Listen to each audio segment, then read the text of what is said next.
चलिए, कल हम लोग का हो गया था उपचायक और ऑक्सीकारक पदार्थ, खत्म कर दिए थे ना। क्या होते हैं एक बार बता दीजिए थोड़ा सा। उपचायक क्या, ऑक्सीकारक पदार्थ क्या होते हैं? वैसे पदार्थ जिसके कारण क्या होता है, उपचयन की क्रिया। जिसके कारण क्या होता है, उपचयन अभिक्रिया होती है, तो उसको क्या कहते हैं, उपचायक पदार्थ। कल ये भी बताए थे एग्जाम्पल लेकर के कि मैग्नीशियम के साथ ऑक्सीजन जो है मिलकर के मैग्नीशियम ऑक्साइड बनाती है। तो यहाँ जो है मैग्नीशियम का उपचयन हो रहा था, किसके कारण हो रहा था, ऑक्सीजन के कारण। किसके कारण? तो यदि ऑक्सीजन के कारण उपचयन अभिक्रिया हो रहा है तो ऑक्सीजन क्या है, उपचायक पदार्थ। ऑक्सीजन क्या है, उपचायक पदार्थ है। कोई दिक्कत नहीं। जितने भी अधातु होते हैं वो सभी क्या होते हैं, उपचायक पदार्थ। क्या होते हैं, उपचायक पदार्थ। आज हम लोग क्या पढ़ेंगे, अपचायक पदार्थ। क्या पढ़ेंगे, डालिए हेडिंग, अपचायक पदार्थ किसे कहते हैं।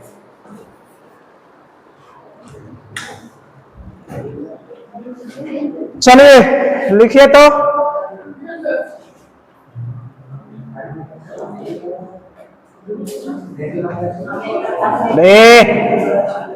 अपचायक या इसको अवकारक कहते हैं। अवकारक पदार्थ किसे कहते हैं, देख लीजिए। आगे जगह आगे भी बैठिए। अपचायक या अवकारक पदार्थ किसे कहते हैं, इसके बारे में पढ़ना, समझिए। तो क्या होता है बाबू, थोड़ा सा बताएगी तुम लोग, रे लड़की, क्या होता है ये? तो वैसे पदार्थ जिसके कारण अपचयन की अभिक्रिया होती है तो उसको हम लोग क्या कहते हैं बाबू, अपचायक पदार्थ। देखिए आंसर लिख देते हैं, यहां लिखिए।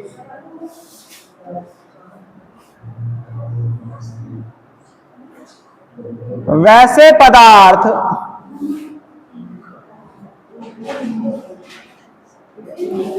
जिसके कारण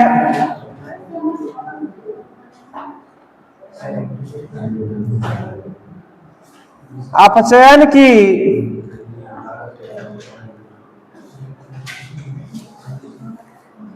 क्रिया होती है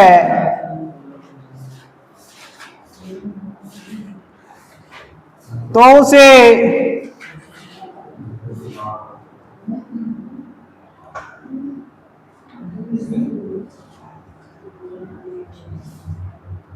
अपचायक या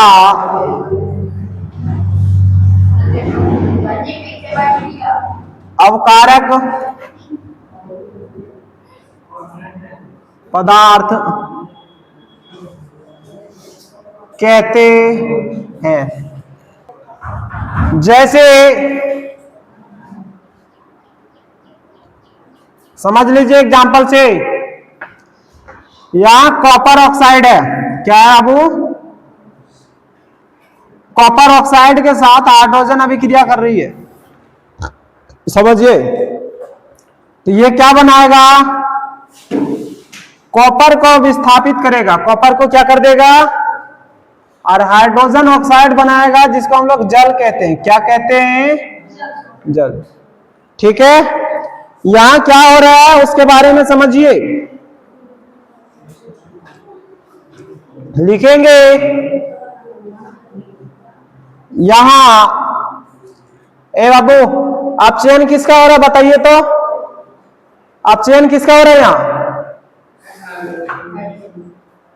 अपचयन हाइड्रोजन का हो रहा है क्या, ऑक्सीजन का अपचयन हो रहा है? नहीं। सबसे पहले समझिए एक बात जो बता रहे हैं उसके बारे में समझिए। ऑक्सीजन को जिससे मोहब्बत होगा, यानी जिसके पास ऑक्सीजन जाएगी उसका अपचयन, उसका क्या होगा, अपचयन। जिसको छोड़ के जाएगी उसका अपचयन, उसका क्या होगा। तो यहां छोड़ के किसको जा रही है, कॉपर को छोड़ के किसके पास भाग गई, हाइड्रोजन के पास चली गई। तो हाइड्रोजन, ये कॉपर का क्या हो जाएगा, अपचयन। कॉपर ऑक्साइड का क्या हो जाएगा, अपचयन। कॉपर का नहीं लिखोगे, कॉपर ऑक्साइड का अपचयन हो रहा है क्योंकि यहां से भाग रही है। और उपचयन किसका हो रहा है, हाइड्रोजन। तो किसके कारण ये अपचयन अभिक्रिया हुआ? ये हाइड्रोजन के कारण हुआ ना। और यदि ये हाइड्रोजन के कारण हुआ है तो हाइड्रोजन क्या है? अपचायक पदार्थ है। कोई दिक्कत नहीं। ये चीज को भी लिख देते हैं, लिखिए यहां कॉपर ऑक्साइड का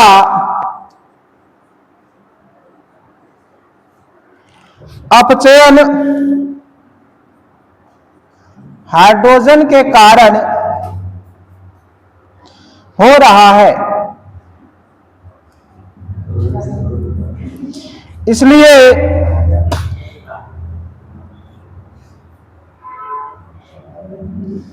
hydrogen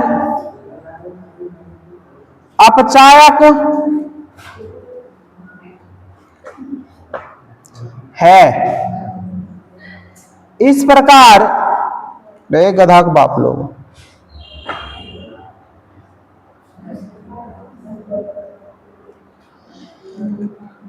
carbon, sodium, magnesium, hydrogen, sulphur, hydrochloric अम्ल इत्यादि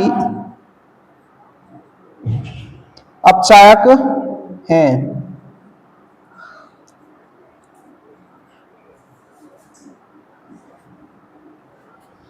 यहां ये भी लिख सकते हैं ये सब धातु है, इसमें हाइड्रोजन और कार्बन को छोड़ करके सभी धातु है, तो लिखेंगे अतः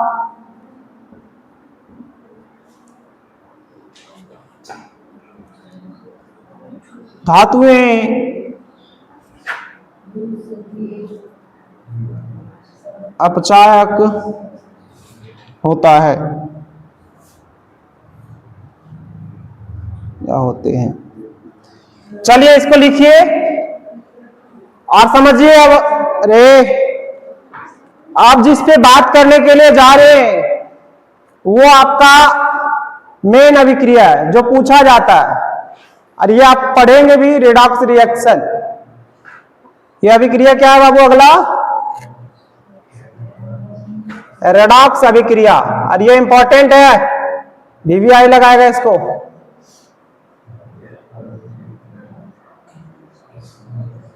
रेडॉक्स अभिक्रिया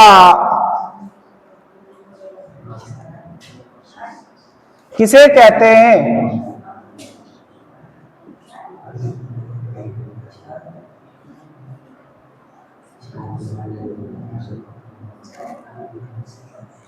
बाबू चलिए अब बता सकते हैं रेडॉक्स रिएक्शन किसे कहते हैं? सो रेडॉक्स अभिक्रिया किसे कहते हैं, बता सकता है क्या? अरे गधा लोग सुन रहा है, अरे बैल। रेडॉक्स अभिक्रिया किसे कहते हैं मालूम है क्या? बताइए। देखिए आपको उपचयन और अपचयन दोनों अभिक्रिया पढ़ा है। उपचयन अभिक्रिया में क्या होता है? ऑक्सीजन की वृद्धि, हाइड्रोजन की कमी होती है। अपचयन अभिक्रिया में क्या होता है? हाइड्रोजन की वृद्धि और ऑक्सीजन की क्या होती है? कमी होती है। तो सुनिए रेडॉक्स रिएक्शन जो होता है दोनों का सम्मिलित रूप होता है।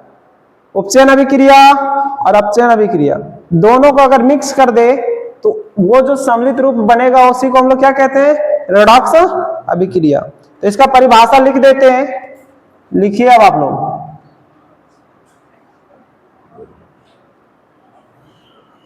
लिखते हैं उपचयन तथा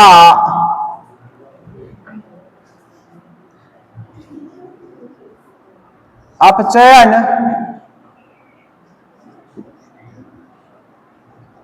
अभिक्रिया के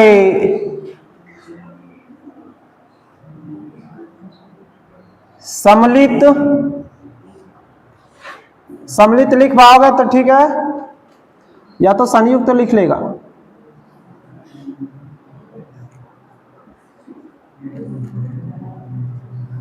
रूप को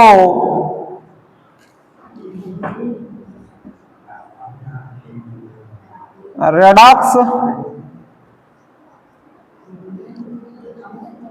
अभिक्रिया कहते हैं।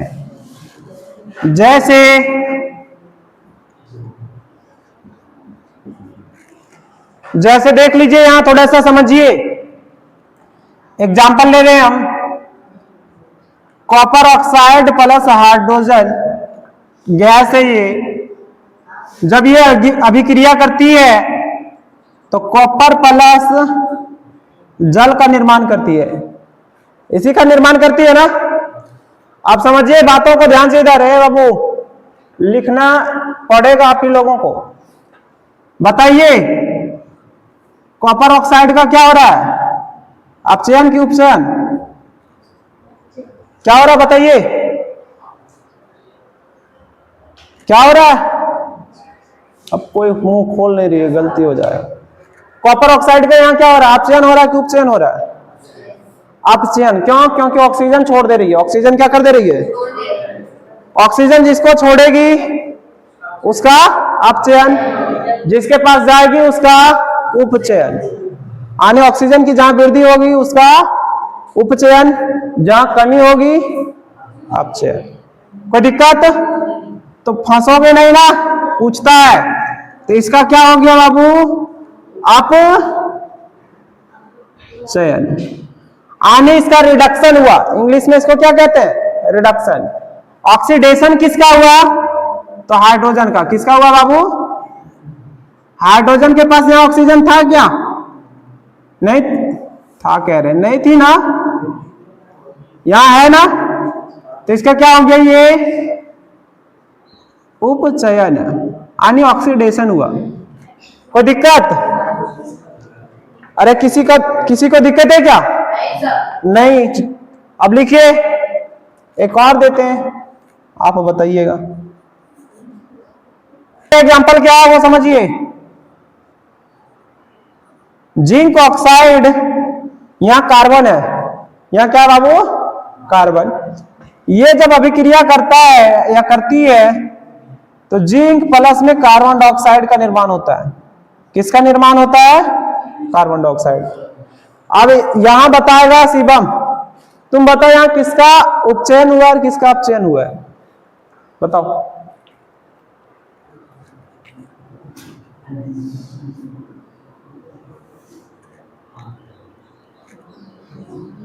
जिंक ऑक्साइड का क्या हुआ है? अपचयन की उपचयन? अपचयन। क्यों बाबू? ऑक्सीजन छोड़ के चली गई है ना। भारी दुख की बात है जिंक के लिए। ऑक्सीजन के बिना रह सकते हैं क्या? नहीं रह सकते। चलिए, यहां उपचयन किसका हुआ है? जिंक का। अरे बैल कहीं का, कार्बन का हुआ ना। कार्बन का क्या हुआ? यहां ऑक्सीडेशन हुआ। क्या हुआ? ऑक्सीडेशन हुआ। किसी को दिक्कत नहीं होना चाहिए। चलिए लिखिए इसको। चलिए जो अभिक्रिया बचा हुआ उसके बारे में लिखिए। तो लिखिए, ऊष्माक्षेपी अभिक्रिया किसे कहते हैं?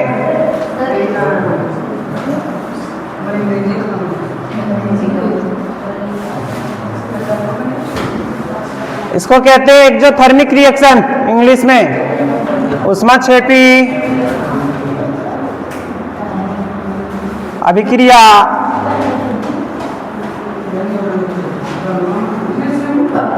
किसे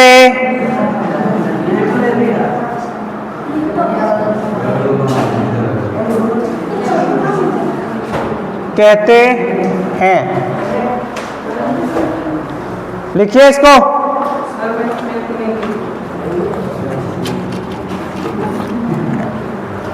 अब खाली अब हल्ला करो, मारेंगे फराठी से। अभी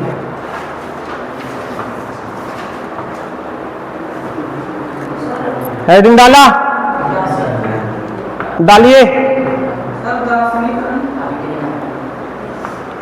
अरे ऊष्माक्षेपी पहले लिखिए ना, उदासीनीकरण भी बता देंगे।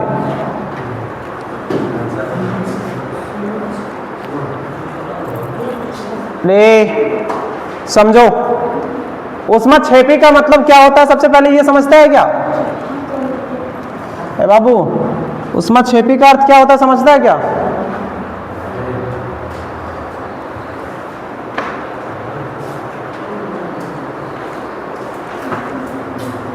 अरे छोटा लोग पूछ रहे हैं ऊष्माक्षेपी का मतलब क्या होता है, समझता है क्या? ऊष्माक्षेपी का मतलब होता है अगर कोई रासायनिक अभिक्रिया हो रही है और रासायनिक अभिक्रिया होने के दौरान ऊष्मा का भी निर्माण हो रहा है, तो वैसे अभिक्रिया को हम लोग क्या कहते हैं? ऊष्माक्षेपी अभिक्रिया। कैसे सर, एग्जांपल दीजिए। तो देखिए सोडियम को जब आप लोग जल में मिलाइएगा ना, जल में, तो ये सोडियम हाइड्रोक्साइड का निर्माण करती है और साथ में लहरती भी है, लहर जाती है। हाँ, हाइड्रोजन गैस को बाहर करेगी और प्लस में ऊष्मा का भी निर्माण करती है। ठीक है, जब ये ऊष्मा का निर्माण करती है तो मालूम है बहुत ज्यादा ऊष्मा का निर्माण करती है। तो देखिए उत्पाद जिस समय बन रहा है उस समय ऊष्मा का भी निर्माण हो रहा है ना, तो इस रासायनिक अभिक्रिया को हम लोग ऊष्माक्षेपी अभिक्रिया कहेंगे। क्या कहेंगे? ऊष्माक्षेपी। एक है ऊष्माशोषी। तो ऊष्माशोषी में उल्टा हम लोग को क्या करना पड़ता है, जब तक गर्म नहीं करेंगे तब तक अभिक्रिया होगा ही नहीं, मतलब बाहर से ऊष्मा देना पड़ता है। ठीक, तो सबसे पहले इसके बारे में लिखते हैं, फिर आगे हम लोग चलेंगे। अब तुम लोग एक चीज और देखा है क्या? कली चूना। कली चूना को कहते हैं कैल्शियम ऑक्साइड। क्या कहते हैं? कली चूना तुम लोग देखा होगा। अरे घर पोतने के लिए जो पैकेट में चूना ले जाता है ना, वो होता है कली चूना। क्या होता है? कली चूना, यानी बिना बुझा हुआ चूना। जब इसको पानी में मिला देते हैं, किसमें मिलाते हैं? पानी में मिलाते हैं ना, तो ये बनाता है कैल्शियम हाइड्रोक्साइड। कैल्शियम हाइड्रोक्साइड अब प्लस में क्या करती है? ऊष्मा की उत्पत्ति करती है। क्या करती है बाबू? ऊष्मा की उत्पत्ति करती है। ठीक है, तो यहां से समझिए ये ऊष्मा को भी बाहर निकालता है। तुम लोग देखा होगा डबकते हुए, देखा है ना? तो ये ध्यान रखिएगा, इसको कहते हैं बिना बुझा हुआ चूना का रासायनिक सूत्र कैल्शियम ऑक्साइड। ये हो गया बुझा हुआ चूना का रासायनिक सूत्र। कोई दिक्कत नहीं होना चाहिए। ये सब पूछ लिया जाएगा कि बताइए बिना बुझा हुआ चूना का रासायनिक सूत्र या तो रासायनिक नाम क्या है, याद रखना पड़ेगा। लिखिए आंसर में।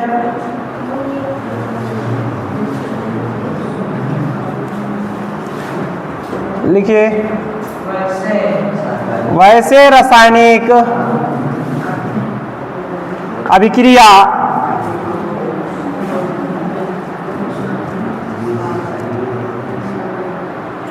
जिसमें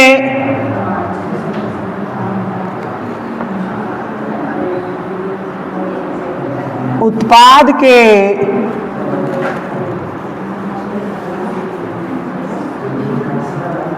निर्माण के साथ साथ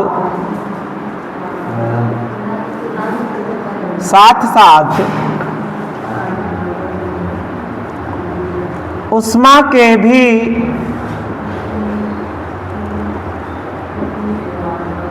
निर्माण होती है,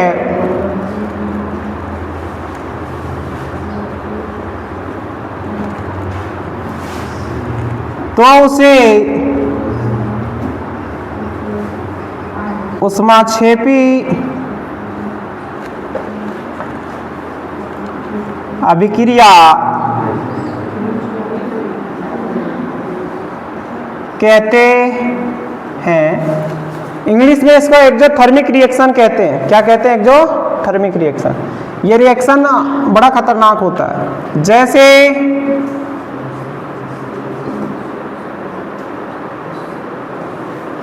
जैसे में क्या वो समझिए, सोडियम प्लस जल, ये किसका निर्माण करती है? सोडियम हाइड्रोक्साइड प्लस में हाइड्रोजन गैस प्लस में हीट यानी ऊष्मा। ऊष्मा इसमें भी मुक्त होती है। दूसरा इसका उदाहरण है कैल्शियम ऑक्साइड, जिसको कली चूना भी कहते हैं, बिना बुझा हुआ चूना भी कहते हैं। पानी में जब इसको मिक्स करते हैं तो बनाता है कैल्शियम हाइड्रोक्साइड प्लस में हीट क्या करती है? ये बाहर निकालती है। तो देखिए दोनों रासायनिक अभिक्रिया में क्या हो रही है? हीट बाहर निकल रही है। हीट क्या हो रही है? और कई रासायनिक अभिक्रिया है जिसके दौरान हीट जो होती है मुक्त होती है, तो इस प्रकार की अभिक्रिया को क्या कहते हैं? ऊष्माक्षेपी अभिक्रिया। ठीक है, तो दो ही एग्जाम्पल काफी है, हम दो ही को देते हैं, फिर ऊष्मा शोषी के बारे में डिस्कस कर लेते हैं। समझिए, यहाँ यही कर देते हैं।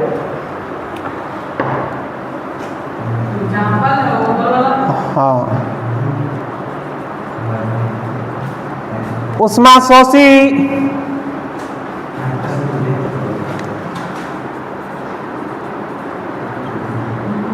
अभिक्रिया किसे कहते हैं? यह क्या है?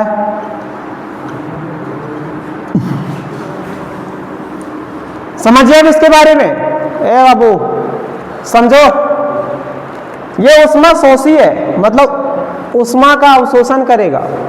जब तक आप ऊष्मा देंगे नहीं तब तक ये रासायनिक अभिक्रिया होगी नहीं, होबे नहीं करेगी।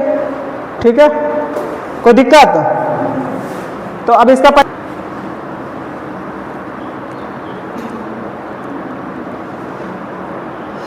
वैसे रासायनिक अभिक्रिया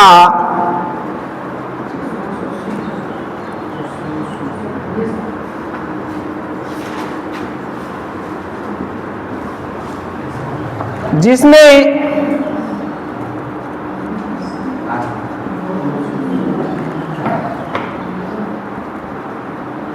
उत्पाद के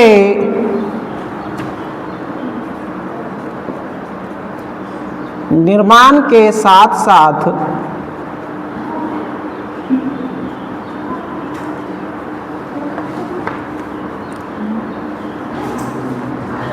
ऊष्मा का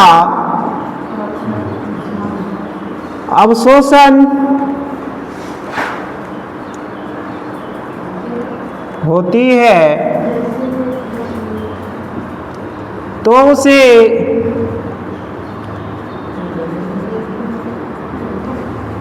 ऊष्मा शोषी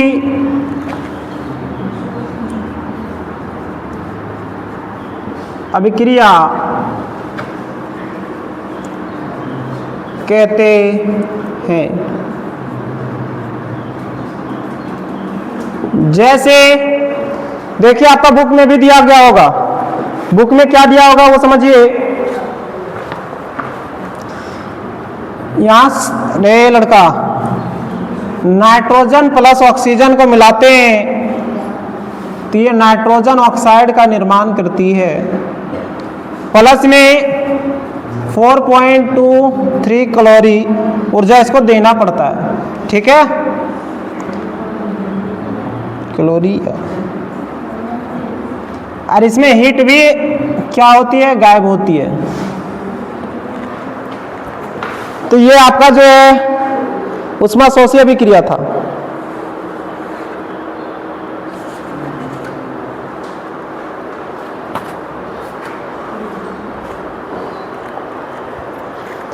चलिए यहां तक लिखिए, फिर हम आगे चलते हैं।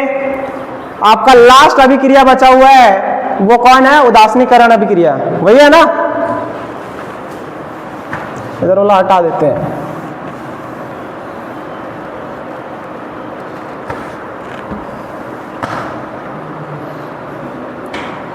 ये लास्ट अभिक्रिया बचा हुआ है।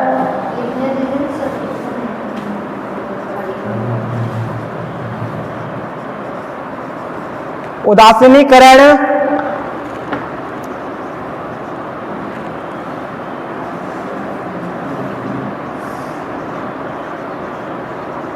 अभिक्रिया किसे कहते हैं?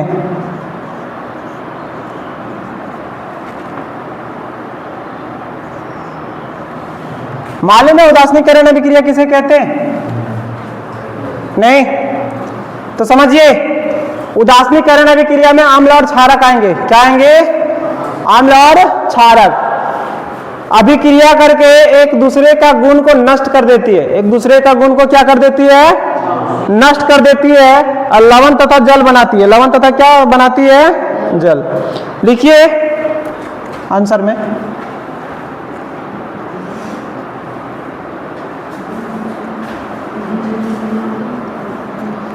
अम्ल तथा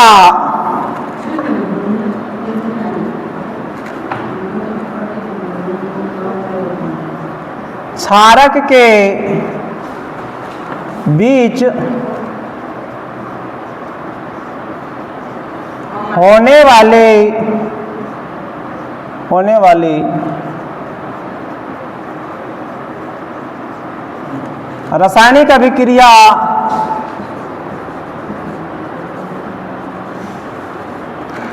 को उदासीनीकरण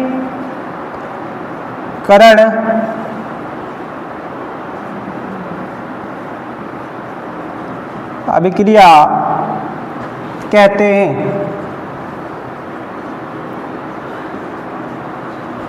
जैसे सबसे पहले लिख देते हैं आम्ल प्लस क्षारक, ये दोनों आपस में अभिक्रिया करके क्या बनाता है बाबू? लवण। लवण अब प्लस में किसका निर्माण करती है? जल का। किसका निर्माण करती है? अब समझिए, लवण भी उदासीन होता है और जल भी क्या होता है? उदासीन। तो जो प्रोडक्ट बन रहा है वो दोनों उदासीन होता है। इसीलिए इस अभिक्रिया को हम लोग क्या कहते हैं? उदासीनीकरण अभिक्रिया। जैसे अभी एग्जांपल ले रहे हैं, देख लीजिए, अम्ल में हम लोग ले रहे हैं हाइड्रोक्लोरिक अम्ल HCl, क्षारक में सोडियम हाइड्रोक्साइड, और ये बनाएगा NaCl प्लस H2O। ठीक है, ये अभिक्रिया हुआ इसका। इसको आप संतुलित करना चाहते हैं तो संतुलित कर सकते हैं, ठीक है, लेकिन अभिक्रिया यही है। अच्छा, एक और अभिक्रिया ले लेते हैं इसके साथ, सल्फ्यूरिक अम्ल प्लस सोडियम हाइड्रोक्साइड।